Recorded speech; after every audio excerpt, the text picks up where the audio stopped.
नई दिल्ली 2 मई 2026 को सलीम शेरवानी साहब से उनके कार्यालय पर धनक मीडिया की बातचीत हुई। दरअसल उत्तर प्रदेश की राजनीति में बड़े बदलाव के आसार जमीन पर साफ देखे जा सकते हैं। महंगाई, बिजली, किसानों से जुड़े मुद्दों पर चारों ओर एक चिंता फैली हुई है। लोग नफरती भाषण सुन सुनकर अब ऊब चुके हैं। अब यह आम नागरिक अच्छी तरह से समझ चुका है कि असल मुद्दों को छिपाने के लिए नफरती भाषण दिए जाते हैं, समाज में नफरत फैलाई जाती है। समाजवादी पार्टी के राष्ट्रीय महासचिव एवं पूर्व केंद्रीय मंत्री श्री सलीम शेरवानी साहब से बातचीत हुई। आइए देखते हैं बातचीत की एक झलक। समाजवादी पार्टी हर जगह से अपने प्रत्याशियों को ऑब्जर्व कर रही है, कब तक प्रत्याशियों को घोषित कर पाई? देखिए, ये फैसला तो हमारे राष्ट्रीय अध्यक्ष के ऊपर है, कब वो डिक्लेयर करेंगे। हाँ, ये सच्चाई है कि हमारी पूरी एक्सरसाइज चल रही है और हर जगह हम लोगों के लिए मालूमात कर रहे हैं। बहुत सारे लोग आके राष्ट्रीय अध्यक्ष से भी मिल रहे हैं, मुझसे भी मिल रहे हैं और अपनी अपनी केस को सामने ला रहे हैं। तो सारे जितने लोग भी समाजवादी पार्टी के टिकट में जिनकी दिलचस्पी है, उन सब का नाम इकट्ठा किया जा रहा है।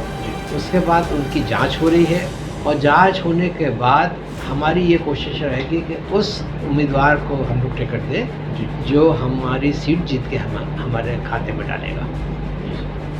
एक चीज़ होती सर, यूपी में बदलाव की लहर है, ऐसा मीडिया रिपोर्ट भी है, क्या कहना चाहेंगे सर? मुझे तो इसका अंदाज़ हो रहा है क्योंकि लोग बदलाव चाहते हैं और इसलिए चाहते हैं कि जब अखिलेश जी मुख्यमंत्री थे तो उनके दौरान में बहुत काम हुआ उत्तर प्रदेश में, वो काम अब नहीं नज़र आता है। वो नौजवान हैं, अगर उनको अपने भविष्य को आगे बढ़ाना है तो उनको काम करके जनता के सामने अपना सबूत देना है। इसलिए मैं समझता हूँ कि आज लोग सोच रहे हैं कि हम अपना रिश्ता उस पार्टी के साथ बनाएं जो हमारे लिए काम करेगी, उत्तर प्रदेश को ऊपर उठाएगी और सबको आगे लेकर चलेगी। इसलिए ये जो एक माहौल आपको नज़र आ रहा है कि उत्तर प्रदेश में बदलाव आ सकता है, मेरी नज़रों में बिल्कुल सही है। अभी हाल ही में आपकी माननीय अखिलेश जी से मुलाकात हुई थी, तो इस पर कुछ बताना चाहेंगे कि किन किन मुद्दों पर बात हुई?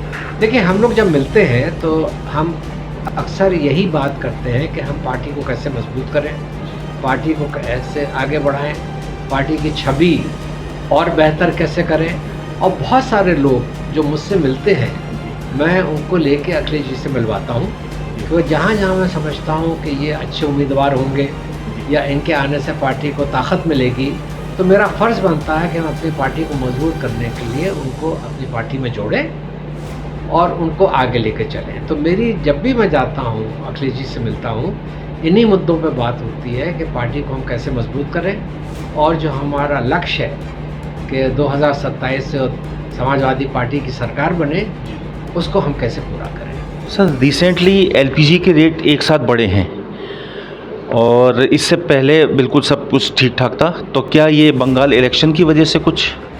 ये तो मैं समझता हूँ कि पूरा का पूरा हिंदुस्तान की जनता के साथ धोखा है, क्योंकि एकदम चुनाव ख़त्म होते ही 933 रुपये बढ़ा देना, इसका कोई भी हिसाब मेरी समझ में नहीं आता।